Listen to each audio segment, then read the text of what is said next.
สบายดีทุกคนมื้อนี้มีเรื่องดีๆและหนังสือเล่มหนึ่งจะมาแนะนำสำหรับคนที่อยากจะเป็นคนดีแนะนำหนังสือเล่มนี้เลยหนังสือที่ชื่อว่า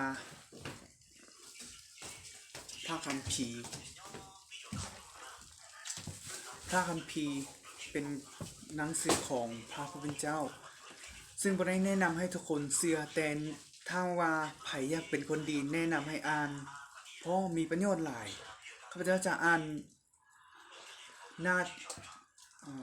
ปฐมกาลบทที่4หน้าที่6ให้ฟังที่ข้าพเจ้าอ่านแล้วประทับใจ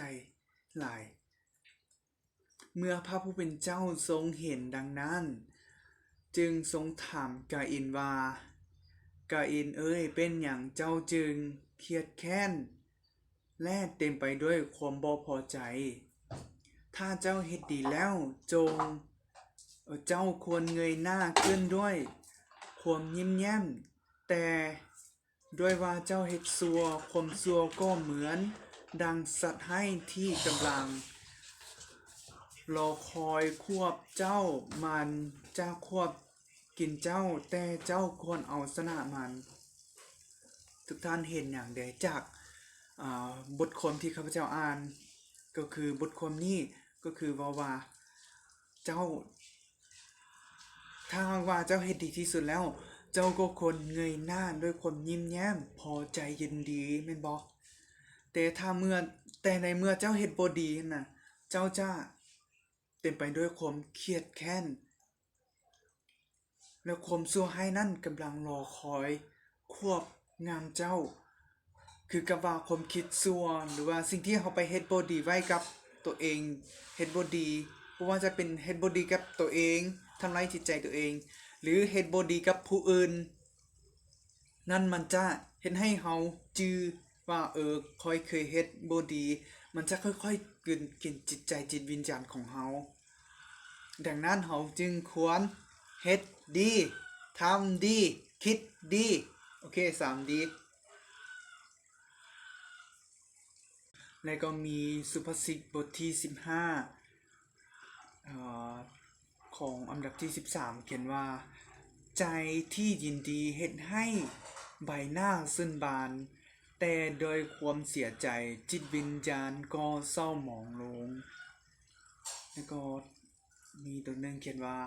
ทุกวันของคนที่ทุกข์ใจก็ให้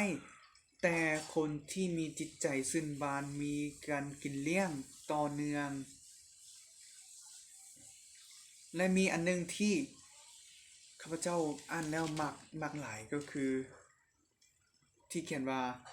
อาหารแห้งน้อยหนึ่งพร้อมกับความสงบดีกว่าเฮือนที่เต็มไปด้วยเครื่องถ้วยบูชาพร้อมกับการพิดเถียงกันหมายความว่าอาหารถึงว่าเจ้าบ่มีอาหาร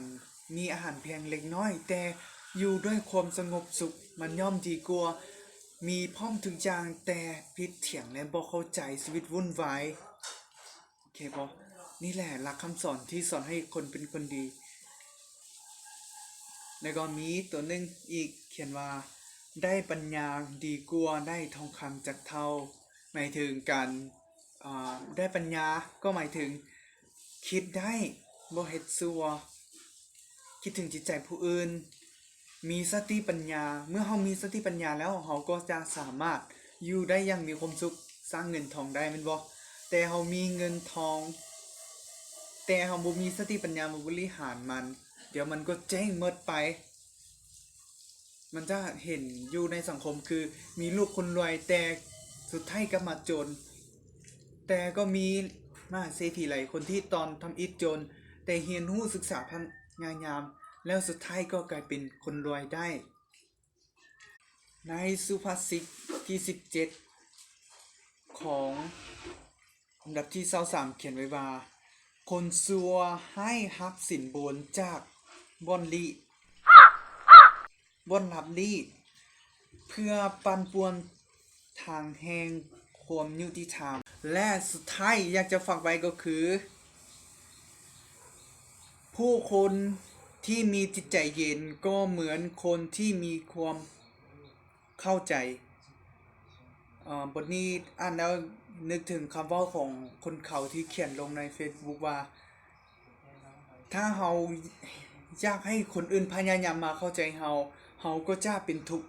ว่าเป็นอย่างเจ้าบ่เข้าใจค่อยผู้นี้บ่เข้าใจผู้นั้นบ่เข้าใจ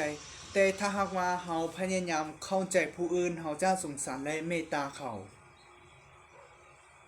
จิตผู้ที่มีจิตใจเย็นก็เป็นคนที่มีความเข้าใจหมายถึงว่าเราใจเย็นเมื่อเกิดปัญหาหรือมีอย่างเกิดขึ้นเราต้องใจเย็นเบิ่งสภาพรวมอย่าเฝ้าตัดสินฝ่ายใดถูกฝ่ายใดผิด